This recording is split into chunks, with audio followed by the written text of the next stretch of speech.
बोलो सीताराम की जय, राधे श्याम की जय। आज हम आप लोगों को महर्षि दधीच की कथा सुनाते हैं।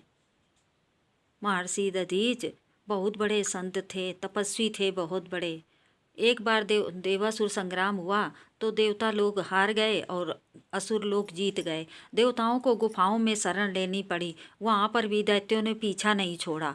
तो इंद्र सारी देवताओं को लेकर के ब्रह्मा जी के पास गए कि मेरी रक्षा करो। तो ब्रह्मा जी ने कहा कि जाओ शंकर जी के पास जाओ, उनसे मदद मांगो जाके, हम कुछ नहीं कर सकते। तो वो शंकर जी के पास गए। शंकर जी के पास जब गए तो शंकर जी ने कहा कि विष्णु भगवान ही तुम्हारी मदद कर सकते हैं, कोई उपाय बता सकते हैं कि तुम दैत्यों से युद्ध में जीत जाओ, तुम लोगों के ऊपर तुम्हारा बल बढ़ जाए, नहीं तो तुम्हारा बल क्षीण हो गया है। तो उन्होंने कहा जाओ विष्णु भगवान के पास जाओ। तो वो विष्णु भगवान के पास गए और विष्णु भगवान से कहा कि प्रभु मेरी रक्षा करो, प्रभु मेरी रक्षा करो। तो वो बोले बताओ इंद्र क्या बात है। बोले अरे दैत्यों ने हमारा सारा इंद्रलोक ले लिया और हम लोग गुफाओं में छुपे फिर रहे हैं, हम लोगों को कहीं ठौर नहीं मिल रहा है, दैत्य लोग हमको बहुत परेशान कर रहे हैं। तो कहने लगे कि अच्छा वो वृत्तासुर नाम है असुर का। तो बोले वृत्तासुर को मारा नहीं जा सकता, तुम लोग कोई नहीं मार सकते हो। तो बोले फिर वो कैसे परास्त होगा। बोले उसको जाओ महर्षि दधीच हैं, उनकी हड्डियों से वज्र बनाया जाए तो उसको मार सकते हैं। तो उन्होंने कहा महर्षि दधीच की हड्डियों का, वो तो अभी जीवित हैं, उनकी हड्डियों का वज्र कैसे बनेगा। तो वो बोले जाओ, भगवान ने कहा कि जाओ उनके पास, उनसे प्रार्थना करो जाके, अगर वो अपने हड्डियां दे दें अपने शरीर का त्याग करके तो फिर उनसे वज्र बनवाओ, उसी वज्र से वृत्तासुर का वध हो जाएगा। तो फिर सारे देवता गए महर्षि दधीच के यहाँ, उनको प्रणाम किया। तो महर्षि दधीच ने उन लोगों को आशीर्वाद दिया और पूछने लगे कि आप लोग यहाँ कैसे आए।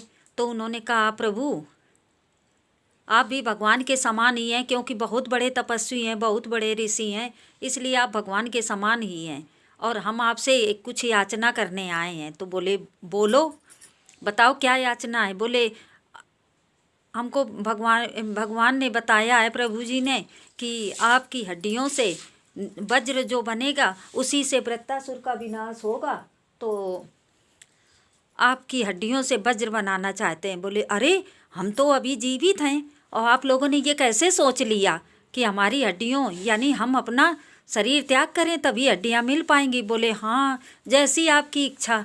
तो बोले अच्छा ठीक है, हम ऐसा कोई कर नहीं सकता कि जीते जी अपने प्राणों का त्याग करे, लेकिन हम तुम लोगों की भलाई के लिए अपने इस शरीर को तुमको अर्पण कर देंगे। हम अपने तो बस उन्होंने तपस्या के द्वारा अपने प्राणों को खींच लिया और शरीर उनका निर्जीव हो गया।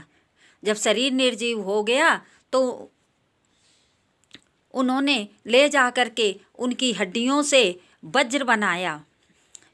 वज्र बना करके दैत्यों के सामने जा कर के, वृत्तासुर के सामने जा कर के उसको ललकारा कि युद्ध के लिए आए। वृत्तासुर को जब ललकारा तो वृत्तासुर ने सोचा अरे अभी तो ये हमसे परास्त हो गया था, अब ये हमसे युद्ध करने के लिए हमको ललकार रहा है। तो क्रोध में भर करके वृत्तासुर आ गया उन लोगों के सामने और फिर उनका देवताओं से काफ़ी समय तक देवता और दैत्यों का युद्ध हुआ, जिसमें वृत्तासुर को इंद्र ने वही महर्षि दधीच की हड्डियों से बने वज्र से उस पर प्रहार किया, जिसके फलस्वरूप उसका जो है वृत्तासुर का अंत हो गया। और दैत्य लोग जो थे तो वो डर के मारे भाग गए और देवताओं को उनका इंद्रासन मिल गया, इंद्र को उनका इंद्रासन मिल गया, देवताओं को अपना अपना स्थान मिल गया। फिर उन्होंने भगवान को धन्यवाद दिया और भगवान की प्रार्थना की, स्तुति की भगवान की, हे प्रभु हे दीनबंधु दीनानाथ मेरी लाज तेरे हाथ, दीनबंधु दीनानाथ मेरी लाज तेरे हाथ, दीन बंधु दीनानाथ, मेरी लाज तेरे हाथ।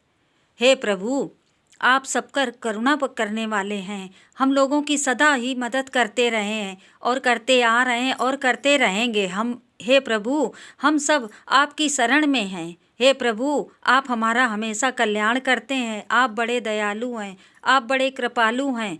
आप मेरी रक्षा करते हैं सदा और सदा रक्षा करते रहेंगे। प्रभु, हम सब आपसे प्रार्थना करते हैं, हे प्रभु हमारा कल्याण हो, हे प्रभु हमारा कल्याण हो। इसी प्रकार से हमारी रक्षा करते रहिए। यही आपसे हाथ जोड़कर करबद्ध दंडवत करके हमारी प्रार्थना है। इसी तरह से हर जीव को कहानी का, इस तरह से महर्षि दधीच की कथा समाप्त होती है।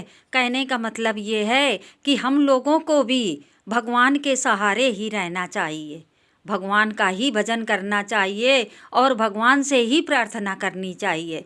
क्योंकि संसार वालों से हम अपना दुख दर्द बताएंगे तो वो हमारा दुख दूर नहीं करेंगे। और अब हम अपने इष्ट से, अपने भगवान से प्रार्थना करेंगे तो भगवान हमेशा मेरी रक्षा भी करेंगे और मुझ पर कृपा करेंगे, दया करेंगे। बोलो श्री सिया राम की जय।